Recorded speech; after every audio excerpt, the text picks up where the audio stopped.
Hi guys, it's good to see you again. I hope you're enjoying the beautiful weather that we've been having and staying safe. I got to meet with 8 of you this morning and quite a few more of you tomorrow, so I'm really excited. Hopefully Google Meetups is something we can continue to use in the future, but I just was really excited to try it out and see how it looked on your end. So hopefully everything is working out. Remember, if you have any questions or something's not working, just reach out, let me know. I am always available, and I miss you guys so much, so it's great to hear from you. Today, we have a new chapter in our book, Wayside School. Our last chapter was about the closet, the mystery closet that Mrs. Jewell says no one's allowed to touch or get inside, so I'm dying to know what's inside. The next chapter today is called Science, Chapter 8. 29 hands were raised. There were only 28 kids in Mrs. Jewell's class, but Joy stretched both her arms high in the air. She figured it doubled her chance of being chosen. She waved them back and forth and all around in circles. Pick me, begged Bibi. Pick me, Mrs. Jewell, urged Calvin, sitting up next to Bibi. Sorry, Calvin, you're too heavy, Mrs. Jewell told him, and your toes are too tiny, Bibi. Todd sat behind Joy, but Mrs. Jewell couldn't see him behind Joy's helicopter arms. Okay, Joy, said Mrs. Jewell. Everyone else groaned. Oh. Joy was all smiles. You lose, loser, she said as she headed out toward the door. This week for science, they would be studying clouds. Luckily, Mrs. Jewell's class was on the 30th floor. It was the classroom closest to the sky. Last week, they studied dirt. That wasn't so lucky. By the time they made it down to the ground, science was over, and they had to turn around and trudge back up. Everyone brought their science notebooks and gathered out just outside the door by the closet that wasn't there. Mrs. Jewell put her hands around Joy's waist. Alley-oopsie, she called and lifted Joy straight up. Joy giggled. This is why Mrs. Jewell hadn't chosen Calvin. He was too heavy for her to lift. Mrs. Jewell set Joy on top of the closet. Just above her, the trap door led to the roof. Joy stood on her tiptoes and pushed it open. This is why Mrs. Jewell hadn't chosen Bibi. Her toes weren't long enough. The rope ladder tumbled down.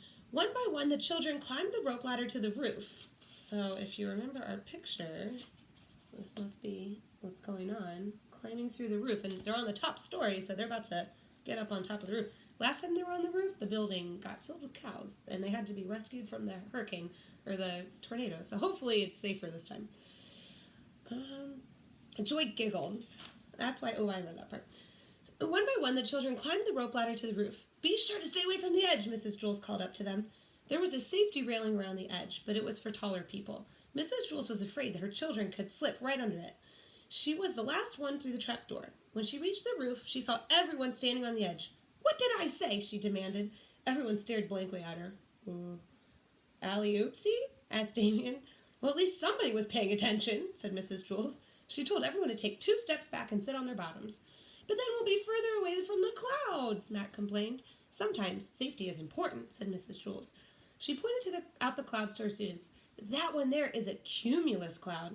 Some of the students wrote it down in their notebooks. Bibi drew a picture of a sleeping giant. The cumulus cloud was his pillow. And that's a Sirius cloud over there, said Mrs. Jewell. Bibi drew a picture of flying angels. Hundreds of white feathers had fallen from their wings and swirled into a cloud. Bibi could draw really fast. What kind of cloud is that one, Mrs. Jewell asked Benjamin. He was pointing to a dull, dark cloud way off in the distance. Mrs. Jewell gasped. If Bibi were to draw a picture, her picture would look exactly like the inside of a vacuum cleaner while the vacuum is still on. But Bibi had never seen the inside of a vacuum cleaner while the vacuum was still on, so she couldn't draw it. Everyone back to the classroom, said Mrs. Jewell. Double quick! The children scampered to the trapdoor. Hurry, ordered Mrs. Jewell. Some fell right through. Others got rope burns. Mrs. Jewell didn't worry about little things like that. She was the last one through the hatch. Sitting atop the closet that wasn't there, she tossed the ladder back up on the roof and locked the trapdoor. She climbed down, stepping onto the chains and steel bar. The children were waiting quietly inside the classroom, hands folded on their desk. Mrs. Jewell walked to the side of the classroom and looked out the window. Either the cloud was moving closer, or it was getting bigger, or both. What kind of cloud is it, Mrs. Jewell asked Leslie. There are times when adults try to hide the truth from children, not to worry them. But Mrs. Jewell was a teacher, and this was science. Take a good look, boys and girls, she said, pointing out the window. Then, with a slight tremble in her voice, she said, That is a cloud of doom. And the room darkened. Whoa. The next chapter is Chapter 9, The Gong. Looks like Lewis is pumping up a basketball or something.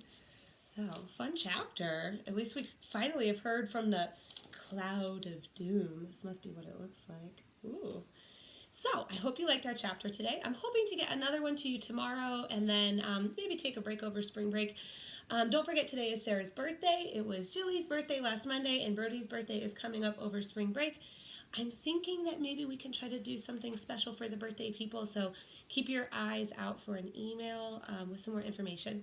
So it was good to see you guys today. I miss you very much. I hope that I hear from you soon, and I'll see you tomorrow for either our Google Meetup or for just another good chapter in our book. Ooh, also I have our new book battle coming out today, so watch out for that. All right, bye guys.